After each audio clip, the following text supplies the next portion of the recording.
Hello and welcome to the 11th season of North Country Matters. My name is Donna Seymour and I'm a member of the St. Lawrence County branch of the American Association of University Women, one of the civic partners for this show. Today we have Heather Sullivan-Catlin and Daisy Cox in the studio to talk with us about the St. Lawrence County Community Food Security Assessment and the St. Lawrence County Neighborhood Centers. Welcome back to Heather. You were here last semester to talk about your food assessment, and welcome for the first time to Daisy. It's wonderful to have you both in the studio. Heather is an associate professor of sociology at SUNY Potsdam and has long been involved with Garden Share, which is a not-for-profit community food organization, which she served as president from 2008 to 2013. And she's currently active with North Country 350 Alliance, an organization working on global climate change and sustainability. And Daisy is the program director for the Potsdam Neighborhood Center, which operates one of the 34 food pantries in St. Lawrence County. And she also oversees the operation of the other neighborhood centers in the county. According to the Hunger in America report, which came out from the organization Feeding America last year, 46.5 million people in our country rely on food assistance programs to survive. 1 out of 5 families needs food assistance, and that can include a former member of the military. 40% of those families include a child. Despite the need, the food assistance programs like SNAP, which are often thought of as food stamps, have been hit with massive cuts in recent years, and many people aren't even told that they're eligible for benefits.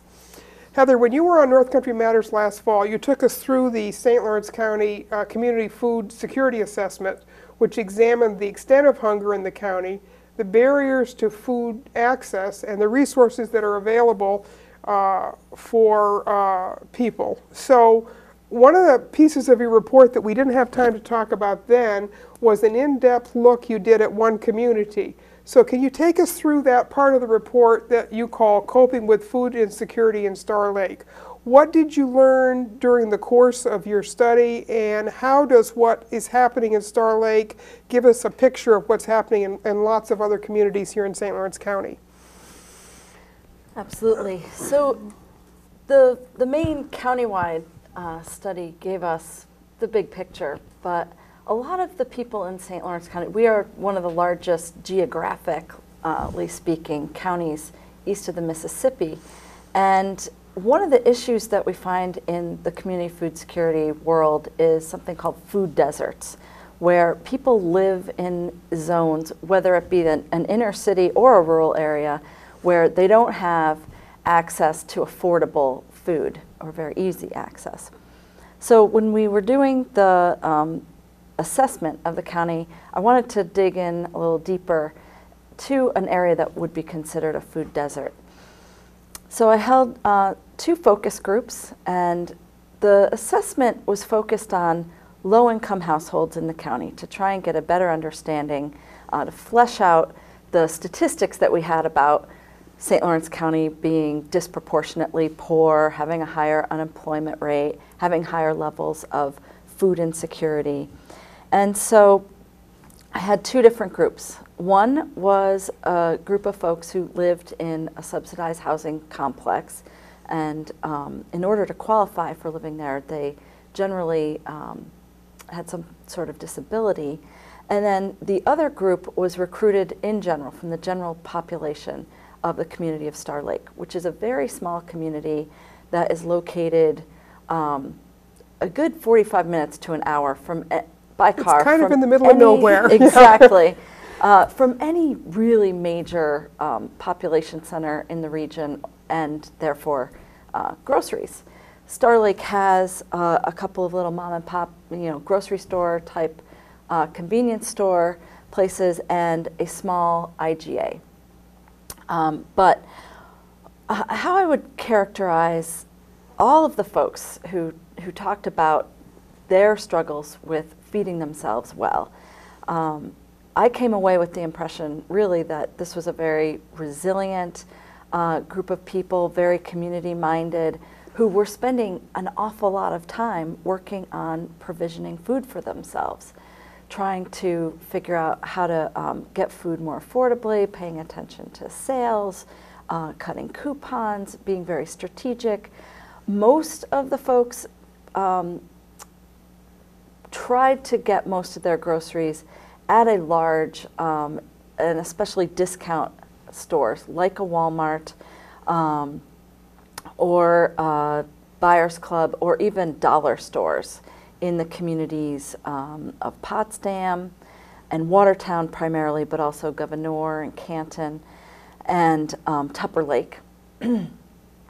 Most of the folks qualified for other forms of assistance like SNAP, food stamps, or WIC, and had difficulty. One of the things that stood out for me was with WIC, where folks felt they couldn't actually afford the WIC-approved items in their local grocery store.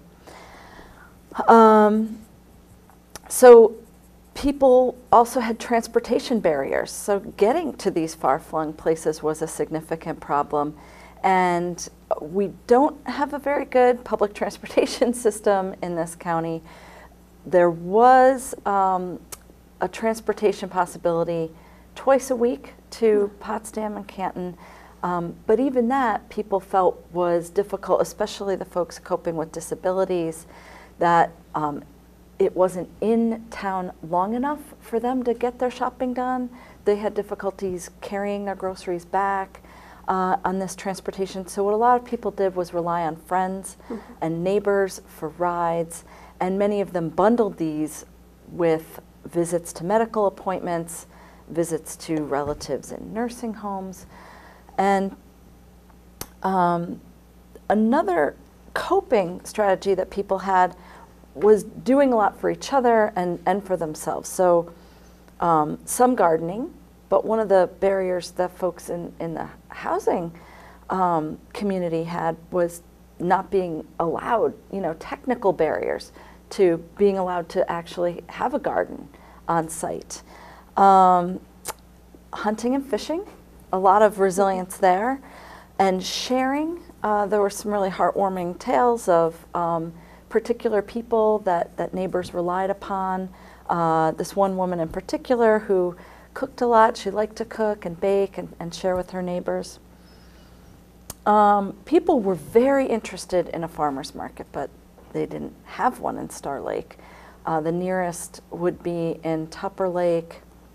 And again, as you say, those transportation Which is not barriers near. make that. No, Yes. it's not. And I had Gloria McAdam in the studio last week, who's the new executive director of Garden Share, and she was telling me the story of a woman from Fine who walked all the way to Gouverneur because she needed food, and there wasn't anything for her in her local community. And of course, Fine is not that close to Star Lake. It's a little, but it's not that far away either. And it's the same kind of barriers that we're talking about here.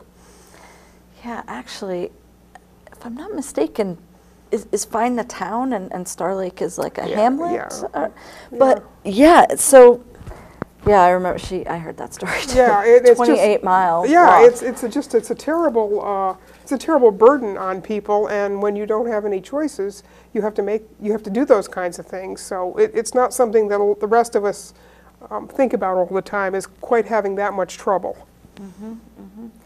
And some of the other elements for folks included, okay, if you can only get to a major grocery store every 2 weeks, at best, if not once a month, how can you stock up? And a lot of these folks lived in small apartments with little refrigerators, very little freezer space, and so they had to rely more heavily on non-perishables, which are not as healthy.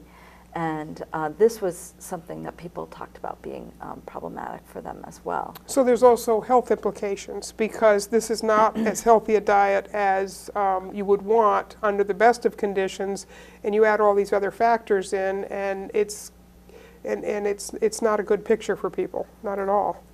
One woman actually told me that she would report to, she had to have blood work done on a regular basis. I don't know the underlying health issue, but she would tell them that if it was at a certain time of the month when food stamps had perhaps run out and she hadn't been able to get to a store, it was affecting her blood levels, and she was seeing it and reporting that to her medical providers.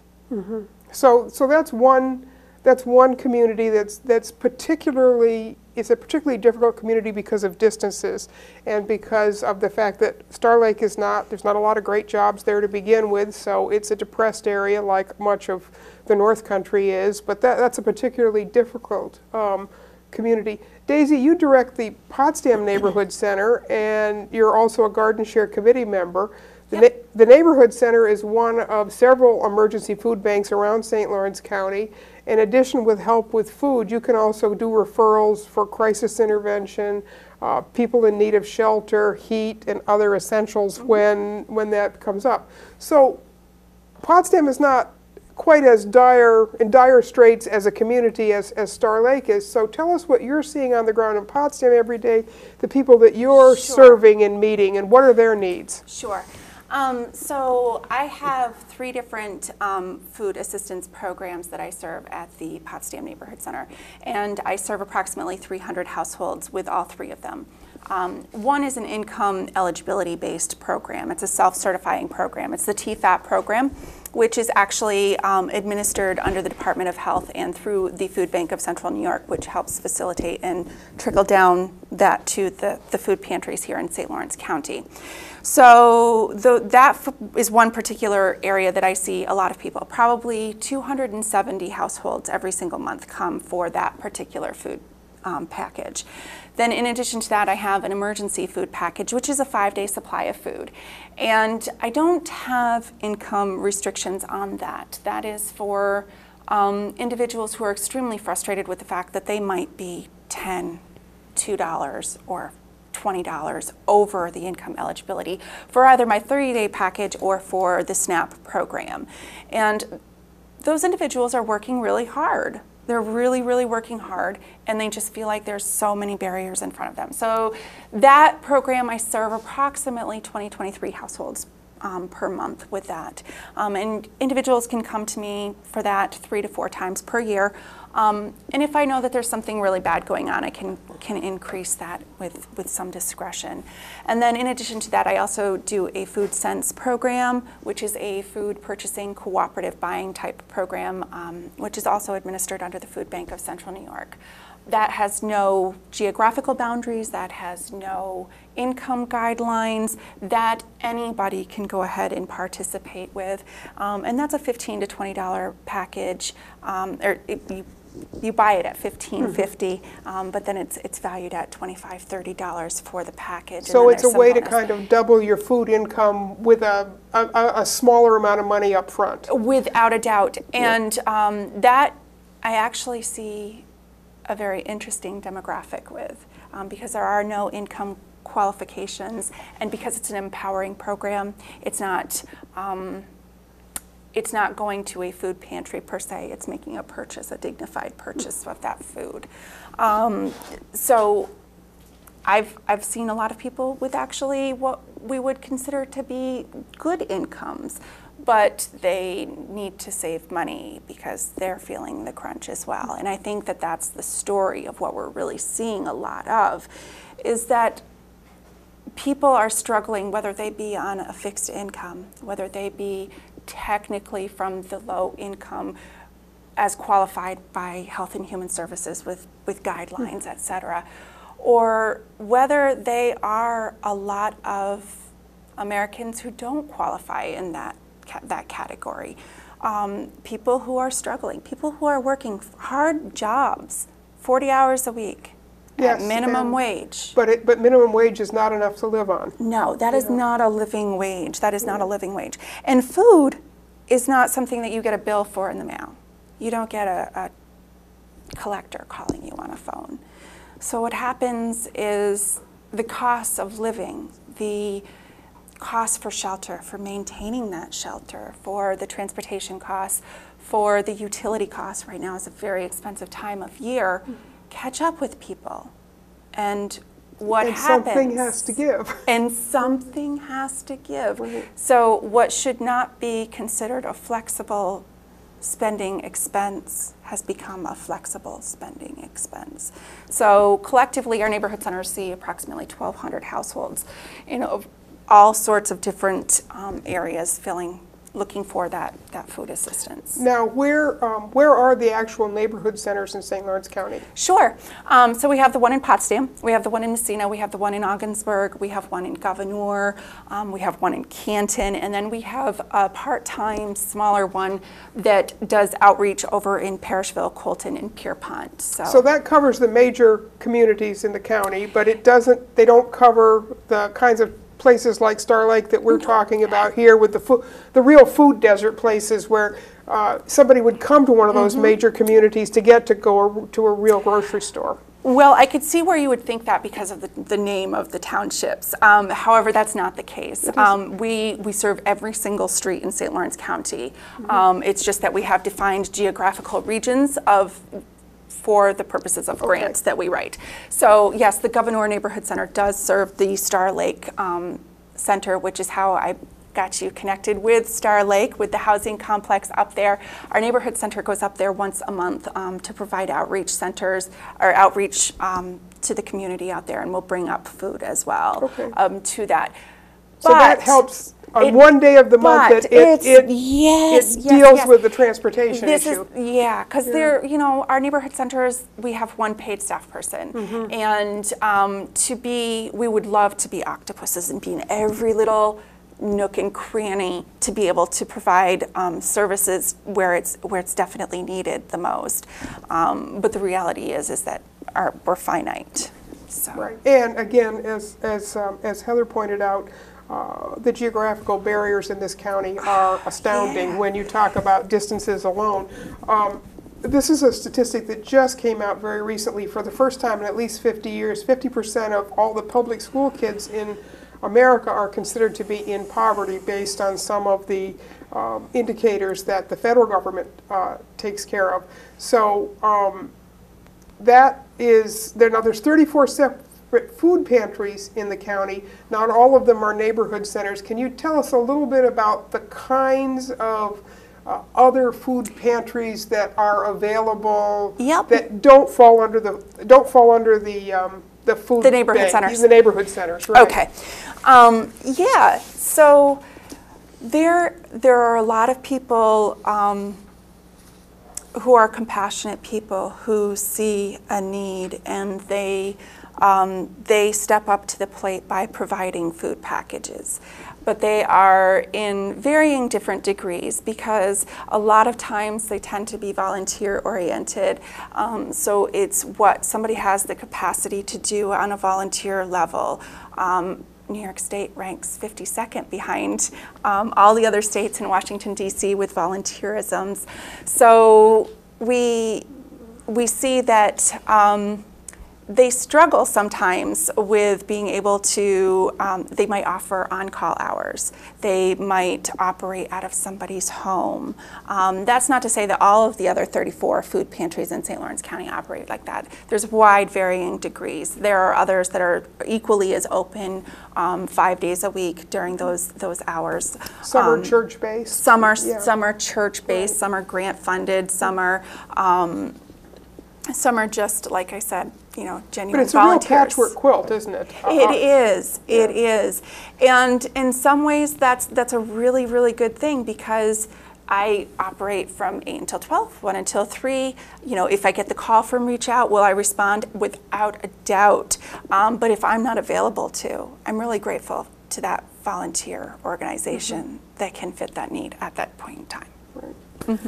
And we should mention that if people are interested to know where all these places are, what their hours are, how to donate to them, how to volunteer with them, they can go to gardenshare.org and click on the button that says food assistance, and they will find the listing of all And of course, the many pantries. community groups hold food drives throughout the year. I know the Potsdam Lions Club just did one last week. I believe the Potsdam Neighborhood Center was the beneficiary.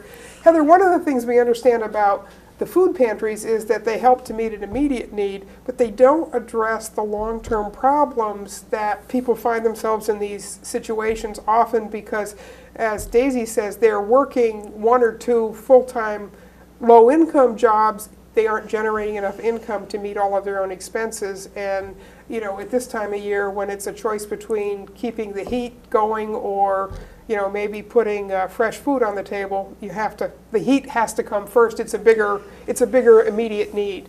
So what are some of the recommendations from your report that you looked at that could maybe help us as a wider community address some of these issues? The top two recommendations, responses that come out of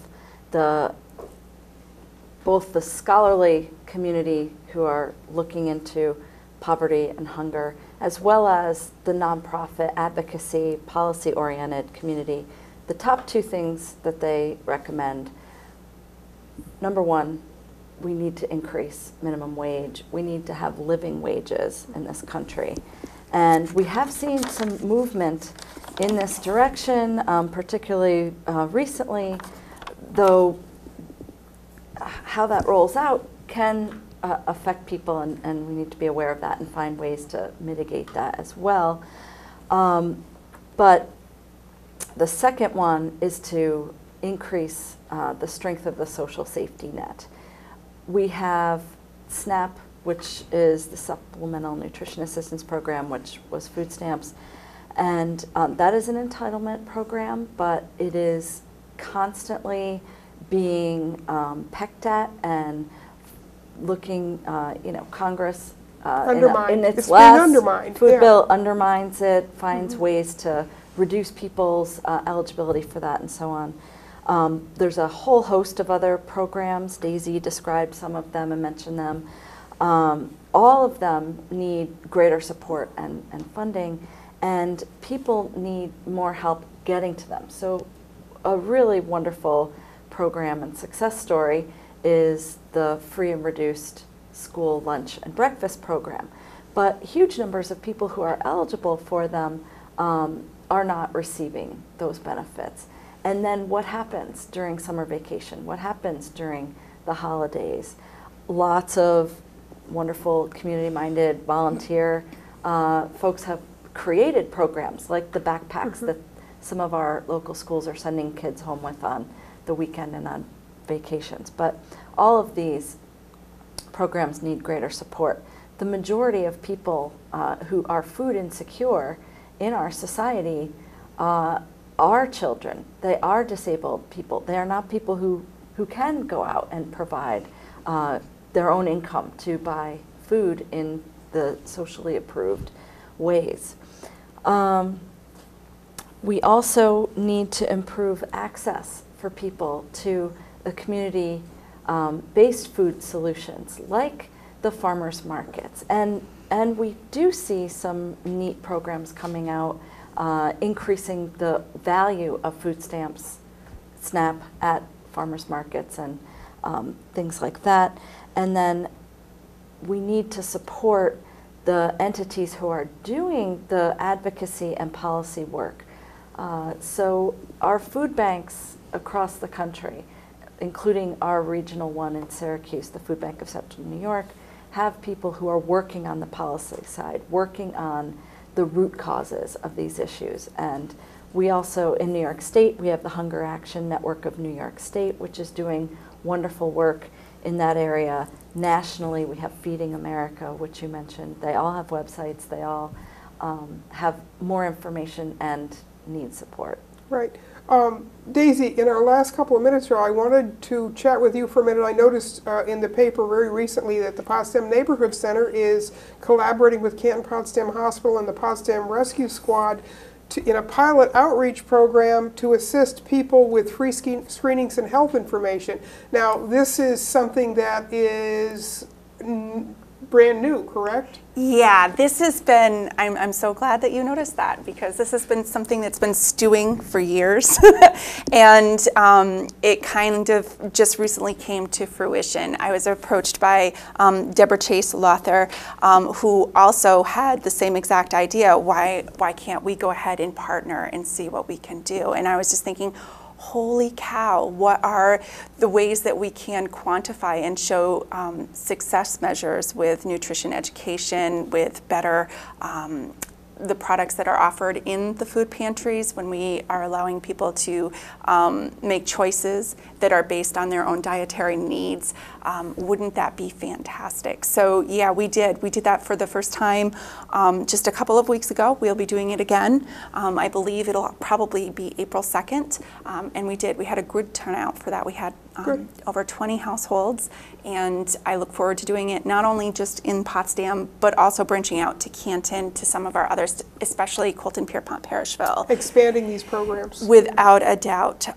because they had so many different screenings that were offered for them, and labs as well as all and we know that good health is based on good nutrition, yes. and exercise and diet are they're critical to building that foundation. And so it's a great technique. I just read a story in the news yesterday that the city of Portland, Oregon is practicing a similar kind of thing. They've got their community health workers now screening all of their patients for food insecurity and asking those kinds of questions so that they understand. It's another way to find out what the need is in the community and then try to figure out ways to meet it. Well, and it kind of almost goes back to a little bit of hope too. This kind of program meets people where they're at. So they're already comfortable coming in, and I've gotten to know them. I work very hard to try to get to know as many people that come on in, so that way I can serve them better. But they are comfortable in that setting, and sometimes it's easy for people to say, oh, I can't afford to have healthy food anyways, so what's the point in trying to eat healthy? That loss of hope is very real. And so by having this kind of encouragement along the way and being able for them to reflect on where they've been and where they're going with their own labs, et cetera, is very, very big for them.